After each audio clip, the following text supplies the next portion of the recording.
മദ്യപിക്കുമെന്ന് തുറന്നു പറയുന്നുണ്ട് സോഷ്യൽ മീഡിയയിൽ. അതുകൊണ്ടാണോ ചേച്ചിനെ എല്ലാരും വേട്ടയാടുന്നത്? ഒരു പരിധി വരെയാണ്. കാരണം എനിക്ക് മനസ്സിൽ കള്ളമൊന്നും നിൽക്കാത്ത ഒരാളാണ്. വല്ലപ്പോഴും നമ്മളൊക്കെ കോട്ടയക്കാരികളാണ്.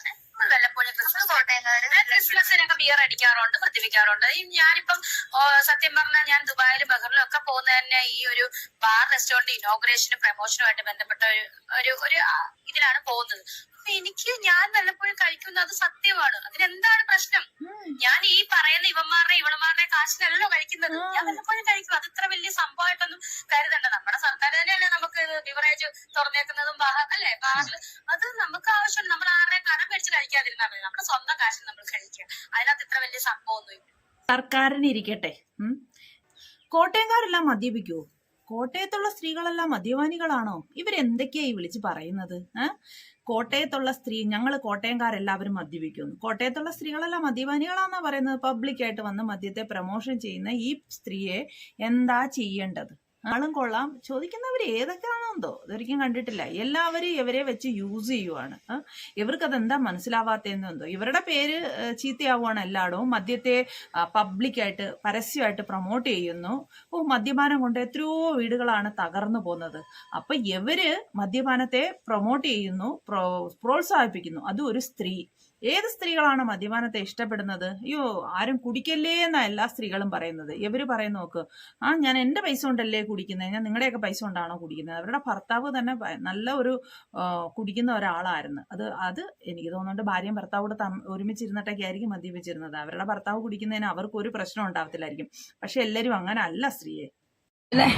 ഞാൻ എന്തായാലും വീട്ടിൽ തന്നെ ഇരിക്കും ഒരു പണിക്കും പോകാം. നീയും നിന്റെ കൂട്ടുകാരൻ ഡാനിയും കൂടെ കിട്ടുന്ന പൈസ ഇന്ന് അല്ലെങ്കിൽ ജോലി ചെയ്ത പൈസ ഇന്ന് എനിക്കും എന്റെ കുടുംബത്തിനും എന്റെ കുഞ്ഞിനും കൂടെ നീ ചെലവിന് ഞാൻ ഇരിക്കാം. എന്തായാലും എനിക്കും കെട്ടിയവനില്ലല്ലോ, മരിച്ചു പോകും. അപ്പൊ നീ കൊണ്ട് ചെലവിന് ഞാൻ വീട്ടിലിരിക്കാം. പിന്നെ എന്നെ അനുകൂലിച്ച് പറയുന്നോണ്ടാണല്ലോ നീ ഈ സജിന ചേച്ചിനെ ശ്രീധുനൊക്കെ എടുത്തിട്ട് ഇറക്കി കയറ്റുന്നത്. എടാ, അവരെങ്കിലും വേണ്ടേടാ സത്യം മനസ്സിലാക്കി സംസാരിക്കാൻ. എന്തുവാടെ ഒരു വിധവയായിട്ടുള്ള സ്ത്രീ ജീവിച്ച് പോട്ടടേ എങ്ങനെയും. നാട്ടിലുള്ള വിധവകൾക്കെല്ലാം യൂട്യൂബേഴ്സാ ചെലവിന് കൊടുക്കേണ്ടത്. അവരെക്കുറിച്ച് ആരെങ്കിലും വിമർശിക്കുകയോ അവരെക്കുറിച്ച് എന്തെങ്കിലും ഒരു വീഡിയോ ഇടുകയോ ചെയ്തു കഴിഞ്ഞാൽ ഉടനെ പറയുന്നത് നിങ്ങൾ എനിക്ക് ചെലവിന് താന്ന്, ഞാനൊരു വിധവയല്ലേ, ഞാനൊരു ഭർത്താവില്ലാത്ത ആളല്ലേ എന്ന്. ഭർത്താവില്ലാത്തവർക്ക് എല്ലാവർക്കും യൂട്യൂബേഴ്സ് അല്ലെങ്കിൽ നാട്ടിൽ കിടക്കുന്ന ചെറുപ്പക്കാരാ ചെലവിന് കൊടുക്കേണ്ടത്. നല്ല ജോലി ചെയ്ത് ജീവിച്ചൂടെ? എന്താ പറയുന്നത്? ഞാനൊരു വിധവയല്ലേ, വിധവാ കാർഡ് എടുക്കാം. കുറെ കാലമായിട്ടേ വിധവാ കാർഡ് എടുക്കൊക്കെ നിർത്തിയതായിരുന്നു. വീണ്ടും വിധവാ കാർഡുമായിട്ട് വന്നിട്ടുണ്ട്. ഞാനൊരു വിധവയല്ലേ, ഞാനൊരു ഭർത്താവില്ലാത്ത സ്ത്രീയല്ലേ, നീയും നിന്റെ കൂട്ടുകാരനും കൂടെ എനിക്ക് ചെലവിന് തരൂ. എന്താ കഷ്ടം. കാലിന്റെ വീഡിയോസ് ഇടി ചേച്ചി തന്നെയാണ് എന്റെ ഇഷ്ടപ്പെടുന്നവര് പറഞ്ഞത്. തീർച്ചയായിട്ടും അത് ചില ബ്ലോഗേഴ്സ് എടുത്ത് ഇടുന്നുണ്ടല്ലോ. അതുകൊണ്ട് എനിക്ക് പ്രൊമോഷനാണ് അതൊക്കെ. നല്ല കാലല്ലേ?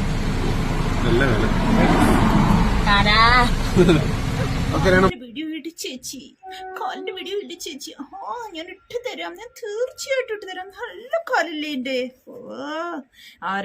കുറച്ച് ദിവസത്തെ മുന്നേ ആയിട്ടുള്ള ഒരു വീഡിയോയിൽ പറയുന്നുണ്ടായിരുന്നു എന്റെ കാലൊന്നും ആരും നോക്കണ്ട, അത് ക്ലൈമറ്റിന്റെ ഇതുകൊണ്ടൊക്കെയാണ് എന്റെ കാലിങ്ങനെ ഇരിക്കുന്നതെന്ന്. ഇപ്പൊ പോയിട്ട് പെഡിക്യൂറും മെനിക്യൂറും ഒക്കെ ചെയ്ത് കാലൊക്കെ നല്ല സുന്ദരമാക്കി വെച്ചിട്ടുണ്ട്. കാലിന് കുറെ ആരാധകരുള്ളായിരുന്നു അല്ലേ? ഫോണിന്റെ സ്ക്രീൻ സെവറിൽ വരെ കാലിന്റെ വീഡിയോയാ ഇട്ടേക്കുന്നതെന്നല്ലേ പറയുന്നത്. അതുകൊണ്ടായിരിക്കും കാല് സത്യം വേറെ ആയിരിക്കും, നമുക്ക് അറിയില്ല. ഞാൻ ഈ രേണുസുതിയെ കുറിച്ച് പറയുമ്പോൾ കഴിഞ്ഞ തവണ ഞാനൊരു സ്റ്റേറ്റ്മെന്റ് കൊടുത്തിരുന്നു.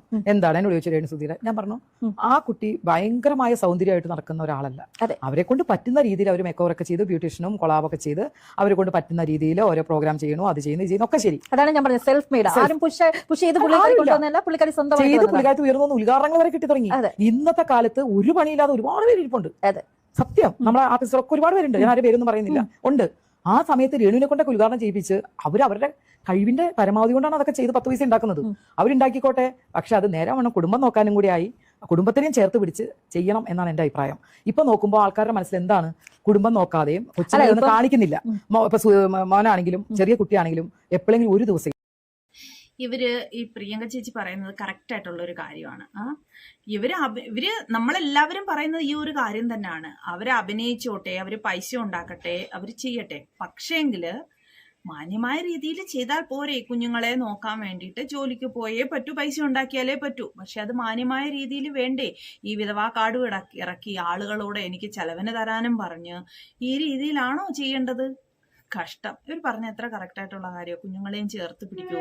കാരണം ഇവരൊക്കെ ഒരു സുധി മരിച്ച സമയത്തൊക്കെ എല്ലാവരും ഇവരെ അറിയുന്നുണ്ടായിരുന്നു, കൊച്ചുങ്ങളെയൊക്കെ കാണുന്നുണ്ടായിരുന്നു. അപ്പോൾ കൊച്ചുങ്ങളെയൊക്കെ ഇടയ്ക്ക് കാണിച്ച് അങ്ങനെയൊക്കെ വീഡിയോകളൊക്കെ ഇട്ട് കഴിഞ്ഞാൽ അവർക്ക് നല്ല പൈസ കിട്ടി. ഈ രീതിയിലുള്ള ശരീരം കാണിച്ചൊന്നും പൈസ മേടിക്കേണ്ട ഒരു കാര്യം ഇവർക്കില്ല. ഇങ്ങനെയുള്ള സബ്സ്ക്രിപ്ഷൻ ഒന്നും തുടങ്ങണ്ടേ. സബ്സ്ക്രിപ്ഷൻ തുടങ്ങും, അതിനകത്ത് ഈ ചെറിയ മോൻ്റെയൊക്കെ നല്ല നല്ല വീഡിയോകളൊക്കെ ഇട്ട് കഴിഞ്ഞാൽ അവർക്ക് നല്ലതുപോലെ പൈസ ഉണ്ടാക്കാവുന്നതേ ഉള്ളൂ.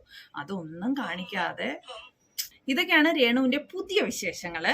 ഇനി കുറേ വിശേഷങ്ങൾ ഇനിയും പറയാനുണ്ട്. അത് നമുക്ക് അടുത്ത വീഡിയോയിൽ പറയാം. ഓക്കെ.